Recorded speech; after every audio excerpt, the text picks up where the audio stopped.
Fala galera, beleza? Bora para nossa segunda aula sobre as doenças de protozoários então, conforme eu combinei com vocês na aula passada, serão 3 aulas sobre as protozooses ou protozoonoses, passando o outro livro, né, da Biologia 241, na verdade.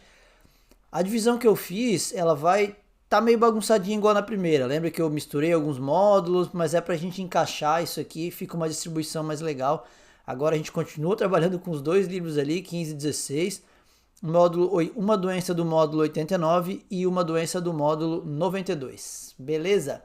Cara, assim, ó, a primeira doença da aula de hoje que a gente vai começar é, eu diria, a doença mais importante, a protozoose mais importante para vocês, tá? Na questão de provas e tal, é a protozoose assim que preocupa um número maior de pessoas pelo planeta, assim. É a mais conhecida também. Estou falando, obviamente, da malária. Galera, só para vocês terem uma noção do impacto da malária, da preocupação, no ano de 2018, a malária, mais de 200 milhões de pessoas foram infectadas, contaminadas com o protozoário da malária, tá?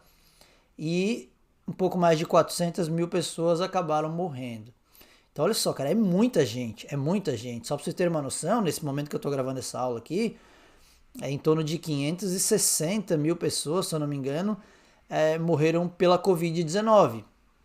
Então, assim, cara, nós estamos tratando de uma pandemia que o mundo inteiro está preocupado, já matou muita gente, já matou meio milhão de pessoas, mas, no entanto, nós temos uma malária, por exemplo, que mata esse número, aproximadamente 400 mil, às vezes um pouquinho mais, todos os anos, cara, todos os anos, beleza? E já é uma coisa que vem de muito tempo, assim, a malária já é uma doença antiga, então, assim, cara, é uma doença bastante problemática.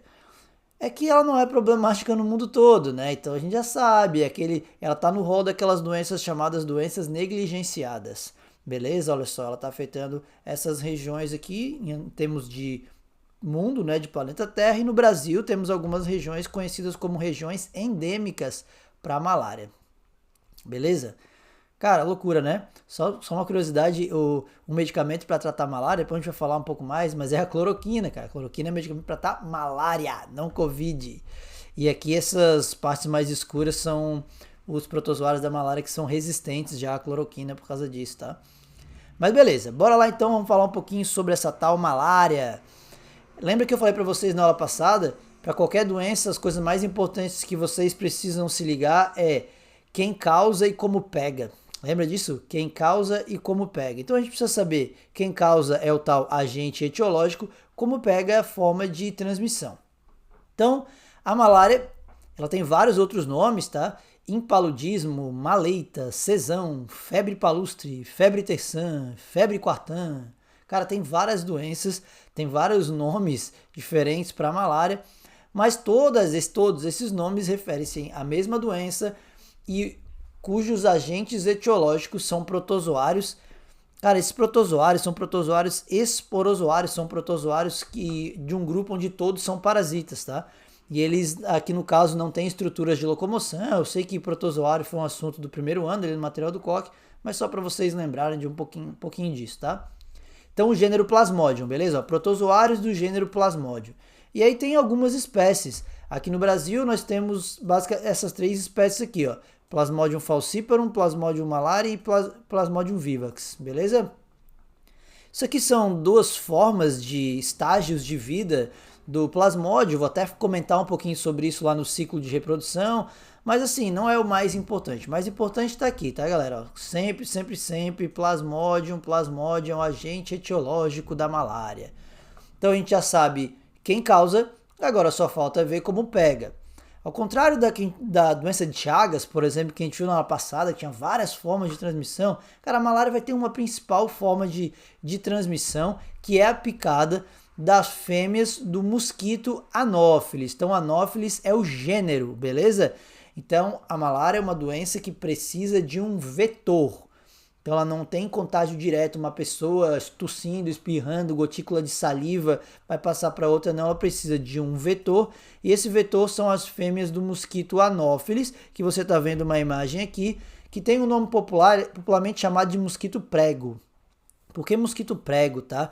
Geralmente pela forma como ele pousa, assim, ele vai ficar mais inclinadinho, daí eles chamam de mosquito prego, mas enfim, cara, não precisa saber disso, mas o nome popular sim, tá? Cai, então mosquito prego, lembra aqui, ó, tá vendo o mosquito, mas não é o mesmo da dengue, não é o mesmo da febre amarela, da zika, chikungunya, não é o Aedes aegypti aqui, por exemplo, tá? Não é, é o mosquito Anopheles, que é um outro gênero de mosquito. Mas a fêmea é hematófaga, o mesmo esqueminha, e daí ela vai transmitir pela picada. Então lembra da doença de Chagas, que era as fezes do barbeiro, não era pela picada? Aqui é a picada da fêmea do Anopheles. A gente já tinha visto esse mapa lá no primeiro slide, mas repara aqui, ó, nós temos a malária nessa faixa do globo. Cara, e temos uma região, basicamente a gente viu lá no primeiro, que sofre muito com a malária, que está no continente africano. Então a maior parte dos casos de malária está lá, a maior parte das mortes estão no continente africano, isso já há bastante tempo, é uma doença que assola o continente por séculos, tá? Por séculos. Mas beleza, cara, vamos falar um pouquinho do ciclo da doença, do parasita, depois eu vou mostrar um vídeo curtinho pra gente entender mais ou menos isso. Então vamos lá, vem comigo aqui. Deixa eu até trocar, botar uma canetinha, vamos lá. Vamos começar então com a picada do mosquito. Aqui, ó. Então o mosquito injeta o parasita ao picar o ser humano. Então na picada dele ele vai injetar um protozoário Plasmodium, que está nesse estágio de vida aqui, ó, chamado esporozoito. Então o esporozoito é a forma infectante, é a forma que vai conseguir infectar o ser humano. E aí, nós vamos ver no vídeo depois, mas ele vai cair na corrente sanguínea e vai parar no fígado. Porque então, o primeiro estágio desse protozoário é nas células do fígado, chamados hepatócitos. Então ele vai passar um período ali. Lá dentro do fígado a gente vai ver que ele vai se transformar num novo estágio de vida, que é chamado de merozoito. E aí ele cai na corrente merozoito, e ele cai na corrente sanguínea e chega na célula que é o destino final dele. Galera, protozoário da malária é um protozoário que se instala nas hemácias, nos glóbulos vermelhos do nosso sangue. Beleza? Então repara aqui, ó. Então ele está entrando na hemácia humana e aí ele vai passar a se reproduzir ali dentro. Então esses merozoítos podem continuar dando origem a outros merozoítos, a outros merozoítos, a outros merozoítos, e o ciclo vai continuando, vai infectando cada vez mais células, cada vez mais células. Só que aí alguns desses merozoítos, eles vão se diferenciar num outro estágio de vida. Viu que a gente já viu aqui, ó, esporozoito, foi o que infectou, aí ele vai para a célula do fígado, vai se transformar em merozoito e começa o ciclo dentro das hemácias. Só que alguns desses merozoítos, eles se diferenciam em gametócitos. Gametócitos vão ser os protozoários que vão originar gametas. Só que aí vem o segredo, eles não originam gametas no interior do corpo humano, não. Eles só originam gametas dentro do mosquito. Portanto, quando um novo mosquito aqui se alimentar do sangue dessa pessoa infectada, esses gametócitos vão para dentro do mosquito. E aí lá dentro do mosquito, lá no estágio que acontece dentro do mosquito, vão ser formados os gametas, e você sabe, gameta para que serve? Fecundação. Então os gametas vão fecundar, e aí vão continuar a se desenvolver dentro do mosquito até novos esporozoítos ficarem prontos para que aquele mosquito possa injetar em outra pessoa, beleza? Então é isso que nós temos, cara. Esse é o ciclo básico ali que nós temos em relação... Quer dizer, não é tão básico assim, obviamente, né? Mas, cara, o que você precisaria, assim, realmente saber? Aquele... É o essencial. Claro que se conseguir lembrar os nomes ali, ótimo, cara, mas o essencial é saber o quê? É a picada da fêmea do Anopheles, beleza? Então, na picada o protozoário vai entrar, vai passar um período nas células do fígado, depois vai para as hemácias. Lembra disso, a célula que ele quer infectar são as hemácias. No interior das hemácias ele vai cumprir ciclos de reprodução, que nós vamos ver mais para frente, que são bem sincronizados. Depende da espécie do Plasmodium. Lembra que nós tínhamos mais de uma espécie desse protozoário? Tem espécie que vai se reproduzir de 3 em 3 dias. E aí, nesse período que a gente vai ver no vídeo, é o perigoso. Quando eles se reproduzem, arrebentam as hemácias e saem para infectar novas. Porque nesse período onde eles arrebentam as hemácias, o organismo da pessoa infectada começa a responder, vai reagir e a resposta é muito violenta, a pessoa fica com febre. Febre é o principal sintoma e a pessoa pode acabar morrendo nesses eventos de ruptura das hemácias, resposta exagerada do corpo, cara, é muito perigoso. E essa febre vai ser sincronizadinha, de 3 em 3 dias, de 4 em 4 dias, por isso os nomes febre terçã, febre quartã, beleza? Então vamos lá. Febre intermitente também, o que é intermitente? Vem a febre, febrão, de repente para. E a pessoa acha assim, caramba, um dia sem febre, 2 dias sem febre, de repente febre. Tenso, cara, malária é tenso, tá? Mas beleza, vamos lá ver o videozinho que eu falei pra vocês aqui, ó. The malaria parasite's life cycle is... Peraí, deixa eu botar de novo aqui pra vocês o vídeo, porque eu deixar minha imagem menorzinha aqui, né? The malaria parasite's life cycle is very complex, involving... Cadê o vídeo? Cadê o vídeo que tava aqui? The malaria parasite's life cycle is very complex, involving many stages. As the mosquito feeds, malaria sporozoites enter into the human bloodstream. They quickly make their way to the liver and infect liver cells with the help of the circumsporozoite protein. The parasite develops into mature schizons, creating tens of thousands of merozoites, which burst out of the cell and journey back toward the bloodstream. They then infect healthy red blood cells, reproducing and eventually rupturing the cell, liberating more merozoites, which in turn go on to infect other cells, leading to the massive destruction of red blood cells. A few of the infected cells develop into gametocytes, which can remain in the bloodstream for several days and may be ingested by another mosquito during the subsequent feeding. Inside the mosquito, the gametocytes develop into new sporozoites. So now the human has infected the mosquito, the life cycle comes full circle and continues. Fechou, rapaziada? Então olha só, deixa eu aumentar de novo aqui a minha imagem. Tá, então deu pra entender ali, ó, o que aconteceu? O mosquito picou a pessoa, aí aqueles esporozoítos caíram na corrente sanguínea e foram para o fígado. Começaram a se reproduzir nas células do fígado, se transformaram em merozoítos, foram para a corrente sanguínea e começaram a entrar nas hemácias.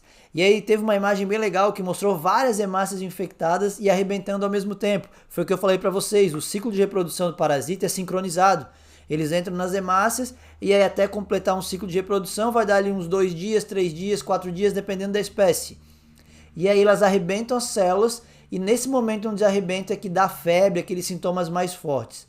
Alguns desses merozoítos se transformam em gametócitos, que podem ser sugados por um novo mosquito, anófeles aí, e ele vai passando isso para outras pessoas. Beleza? Então, esse é o ciclo da malária, galera. A febre ali é o sintoma mais característico, né? Essa febre bem sincronizada. E aí ela vai depender de qual espécie de plasmodium. Isso aqui é meio específico, não é obrigatório vocês saberem, mas vamos lá. O Plasmodium vivax é a causadora da malária terçã benigna. O que significa isso? Cara, ele vai ter o ciclo reprodutivo a cada 48 horas, a cada 2 dias, e a febre vem em seguida. Então no terceiro dia a pessoa está com um febrão danado ali. Mas por que malária terçã benigna? Porque normalmente as pessoas se recuperam e não morrem. O Plasmodium falciparum, galera, é o causador da malária terçã maligna. O ciclo também é a cada 48 horas, mas a resposta é muito forte. As pessoas têm muitas reações e normalmente é essa espécie de protozoário que mais mata. Beleza? Mais mata. E o problema é que é o mais resistente também aos medicamentos. Plasmodium malariae, que é outro que tem aqui no Brasil, vai provocar malária quartã com intervalo de 72 horas, então é o esqueminha ali. Então, eles vão o ciclo reprodutivo de 3 dias e aí depois a pessoa tem a febre e tudo mais. Beleza, galera? Então é isso aí. Nós temos aqui uma coisa bem interessante, olha só. O inseticida mais conhecido da história, o DDT, ele foi fabricado, ele foi criado justamente para o combate ao mosquito da malária, tá? Ele foi muito utilizado no início para combater e eliminar o mosquito. Inclusive o DDT foi responsável por exterminar a malária de várias regiões da Europa. Você vê aquele mapa que a gente viu lá antes, a Europa não tem malária, mas já teve no passado. Mas graças ao DDT, que é o inseticida, os mosquitos foram exterminados de lá, esse tipo de mosquito, né? E o ciclo da doença se interrompeu por lá. Só que o DDT, anos mais tarde, eles viram que, cara, ele causava muitos danos à saúde, muitos, muitos mesmo. E aí ele foi proibido na década de 60 lá nos Estados Unidos, na Europa, no Brasil na década de 90, mas ele ficou muito famoso por causa disso. Então ele é altamente prejudicial à saúde, mas em um determinado momento histórico ele foi fundamental para a redução dos casos de malária e até para a eliminação dos casos de malária em alguns locais. Então lá no continente africano, como muitas pessoas morrem de malária, até em algumas regiões é recomendada a utilização de inseticidas como esse para tentar diminuir a população de mosquitos, tá, galera? Então é tenso, né? Eu sei que o inseticida por si só faz mal à saúde, mas a malária acaba matando muita gente, então a gente fica naquele dilema. Quais seriam as medidas preventivas, profiláticas contra a malária? Galera, sempre que a doença tem um vetor, o combate a vetor é uma das medidas preventivas, concorda comigo? Então tem que combater o mosquito. Como é que se combate o mosquito? Eliminando os focos de reprodução, ou aplicando inseticidas, não impedindo o contato desse mosquito com as pessoas, então as telas, mosquiteiros ali ao redor da cama, a galera tem que dormir com o mosquiteiro ao redor da cama lá, galera, é importante sim. Repelentes, uso de roupa, todo esse esquema, né? Mas a gente sabe que a gente está falando muitas vezes de regiões com pouquíssima estrutura, as pessoas não têm assim roupas compridas para colocar, e mosquiteiro e dinheiro para colocar essas coisas, uma estrutura melhor em suas residências. Infelizmente elas acabam se expondo bastante a essa doença. A malária tem tratamento, tem alguns medicamentos que combatem, só que o problema justamente é que os medicamentos foram tão utilizados que acabaram selecionando protozoários resistentes. Então existem muitos plasmódios resistentes e que não respondem muito bem a alguns tratamentos, tá? Não temos vacina. Lembra, galera, é bem difícil fazer vacina contra protozoários. Nós temos muitos estudos, muitas pesquisas em relação a isso, mas ainda não temos uma vacina eficaz e segura disponível para a população. Beleza? E uma coisa interessante, só para a gente fechar, cara, assim, vocês vão estudar ainda esse ano, na genética, uma doença chamada de anemia falciforme. Anemia falciforme é uma doença genética hereditária, onde a pessoa pode ter as hemácias assim, ó, em formato de foice, tá? É uma hemácia falciforme. É um defeito genético que causa uma série de problemas. Só para você ter uma ideia, se a pessoa recebe um gene da anemia falciforme do pai e um da mãe, ou seja, se ela apresentar todas as hemácias com esse formato, ela morre, ela não consegue sobreviver. Lembra que a hemácia é importante para transportar gases, e uma hemácia falciforme fica trancando nos vasos sanguíneos, entope, então é um problema sério. Então, só que se a pessoa recebe um gene para anemia falciforme e um normal, ela vai ter uma mistura, algumas hemácias normais, outras hemácias em forma de foice. Teoricamente, essa pessoa tem um prejuízo no transporte de oxigênio. Seria melhor não ter nenhuma hemácia daquele jeito. Cara, mas lá na África acontece um negócio curioso, que é o seguinte: nós temos um percentual muito grande da população que é assim, ó, que tem traços falciformes, que a gente chama, ou seja, que tem hemácias normais, mas também tem hemácias falciformes. Por que lá nessas regiões da África existe um percentual tão grande de pessoas que tem isso? Que não é o que a gente observa em outras regiões do mundo. É raro a anemia falciforme em outros lugares do mundo, mas lá em alguns locais da África não. E tem a ver com a malária, galera. Olha só, é triste assim isso aí, porque é o seguinte: nessas regiões, a gente não acabou de ver que o protozoário da malária se instala nas hemácias? E aí que está o segredo. Em alguns locais, a malária mata muita gente. Mas eles viram que algumas pessoas são mais resistentes à malária, meio que imunes à malária. Por que isso? Porque elas têm algumas hemácias em forma de foice. O protozoário da malária não consegue se instalar nessas hemácias. Olha que interessante isso, cara. E aí, nesses locais onde muita gente morre de malária, ter algumas hemácias em forma de foice não é um prejuízo, é uma vantagem. E essas pessoas sobrevivem mais, se reproduzem mais, passam essas características para os filhos, cara. Isso é muito doido, né? Inclusive, cara, isso aí, a história explica que as pessoas dessas regiões aqui, tá, que eram mais resistentes às malárias, elas foram mais escravizadas, tá? E levadas para o Brasil ali, pessoas em condição de escravidão, porque elas eram mais resistentes à malária, que era uma doença que tinha bastante no Brasil também. Então, triste, né, cara? Doido isso. Eu e o Dalton, a gente tem um vídeo em relação a isso. A gente fala um pouquinho, se vocês quiserem procurar lá no meu canal, tá lá, Gusta Convida, onde eu convidei o professor Dalton, e ele fala um pouquinho sobre essa história da malária, a parte histórica da malária, beleza? Fechou malária, rapaziada, bora, deixa eu ver aqui, 20 minutos, tá de boa, bem rapidinho aqui eu falo da toxoplasmose. Toxoplasmose é uma doença que é importante também, tá? Vocês vão encontrar ela nas questões, mas não tanto assim, não cai tanto. Mas, cara, estima-se que, um percentual bastante alto da população tem toxoplasmose, tá? Mas normalmente nunca vai manifestar nenhum tipo de sintoma. Mais da metade da população mundial pode ter entrado em contato já com toxoplasma, mas nunca vai desenvolver sintomas. Algumas pessoas desenvolvem e pode ser grave. Mas vamos lá. Lembra quem causa, como pega, quem causa, como pega, quem causa, como pega, quem é que causa? Protozoário e esporozoário, olha lá, o mesmo grupo do plasmódio, aquele grupo que todos são parasitas, chamado de Toxoplasma gondii. Cara, como é que pega? Ou ingerindo, tá, esse protozoário através de carne crua ou mal passada, ou a forma mais comum é essa aqui, ó, tá? É por ingestão também, mas fezes de animais contaminados, principalmente o gato. Ah, professor, quem é que come cocô de gato? Eu espero que ninguém, né? Mas na verdade, assim, o gato, as fezes dele pode acabar contaminando algum alimento, por exemplo, ou porque são esses cistos que tem ali, tá?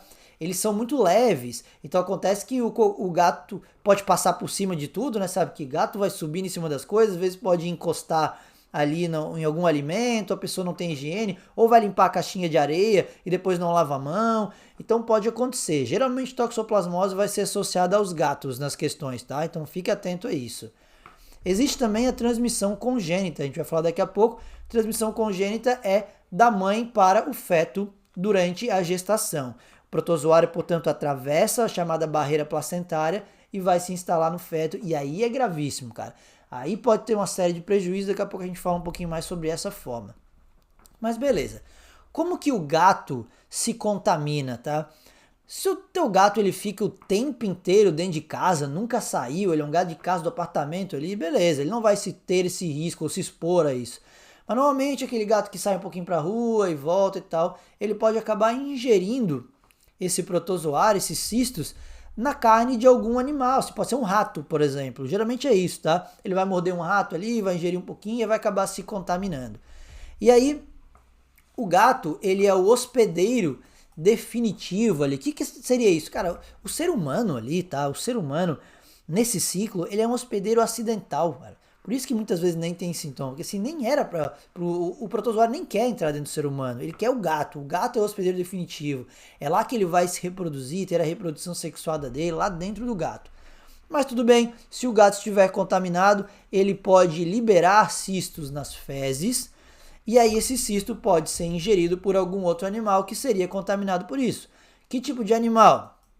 Animais que a gente tem na criação, então galinhas, porcos, bois, cabras ali, seriam hospedeiros intermediários, ou o ser humano também pode acabar ingerindo esse cisto no cocô do gato, cara, das formas que eu falei ali, comida ou água contaminadas com essas fezes dos gatos. Acontece que essa pessoa infectada, né, ela pode apresentar alguns sintomas, então pode ter febre, pode ter dores pelo corpo, isso aí pode acabar infectando órgãos, contaminando órgãos, fígado, baço, pode se instalar em sistema nervoso, e aí que mora o perigo, aí que mora o problema, a pessoa pode acabar morrendo quando ele se instala no sistema nervoso. Cara, por falar em sistema nervoso, olha que loucura. Sabe naquelas listas de parasitas, piores parasitas do mundo, ou aqueles parasitas que transformam o seu hospedeiro em zumbis, por exemplo? Olha o que o toxoplasma faz com o rato. Porque pensa o seguinte, ele não quer chegar no gato, o gato é o destino final dele. O que ele faz com o rato? Ele se instala no sistema nervoso do rato e faz com que o rato perca o medo do gato. Olha que loucura, porque o rato, a gente sabe, ele está escondidinho ali, sai à noite, mas ele sempre, obviamente, ele tem medo do gato, o rato sente o cheiro da urina do gato, por exemplo, no ambiente, e se esconde, ele não se aproxima onde tem cheiro de gato. Mas esse protozoário, quando ele se instala no sistema nervoso do rato, ele faz o rato perder o medo do gato.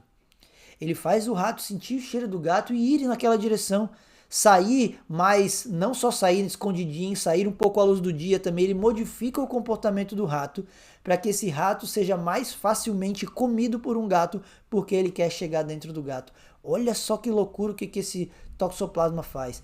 Inclusive, existem vários estudos, mas ainda nada conclusivos, tentando provar que esse protozoário também, quando se instala no sistema nervoso do ser humano, ele modifica o nosso comportamento. Então tem vários estudos tentando associar a infecção assintomática, porque eu disse que mais da metade da população mundial tem esse protozoário dentro do corpo e nem manifesta sintoma, mas que esses sintomas poderiam se manifestar em mudanças psicológicas e mudanças comportamentais. Então, como se esse protozoário fizesse as pessoas adotarem posturas menos cautelosas, digamos assim, então correrem mais riscos ou a cometerem mais suicídio. Cara, tem vários estudos nessa linha. Os estudos não são bem conclusivos, tá? Não conseguiram provar de fato que existe uma relação, mas a galera tá tentando provar isso. Beleza? Galera, olha só. Voltando um pouquinho, agora eu me lembrei que faltou uma coisinha ali interessante pra caramba lá da malária. Deixa eu voltar lá no ciclo da malária para vocês entenderem uma coisa. Galera, existe um negocinho que assim, quando uma doença tem dois hospedeiros, tá? Dois hospedeiros é chamada de doença ou parasita heteroxênico, hétero diferente, né? Tem dois hospedeiros ali, como que é o caso da malária, que tem um mosquito e tem o ser humano, por exemplo, dois hospedeiros. Um vai ser o hospedeiro definitivo e o outro vai ser o hospedeiro intermediário. O hospedeiro definitivo é aquele onde o parasita vai fazer a sua reprodução sexuada, ou é onde o parasita está no seu estágio adulto. Naqueles que têm larva e adulto, é onde o parasita está no estágio adulto, ou aquele onde vai acontecer a reprodução sexuada. Portanto, olha só uma coisa interessante aqui para o Plasmodium, que é o agente etiológico da malária. Onde ele faz a reprodução sexuada? Aqui, galera, ó, não tem gameta aqui, ó, dentro do mosquito. Portanto, o mosquito é o hospedeiro definitivo do Plasmodium. Lembra isso, essa informação é importante, galera. Essa informação é importante. Hospedeiro definitivo e hospedeiro intermediário. O hospedeiro definitivo do Plasmodium é o mosquito. O hospedeiro intermediário é o ser humano. Belezinha? Interessante essa informação, grava ela, hein?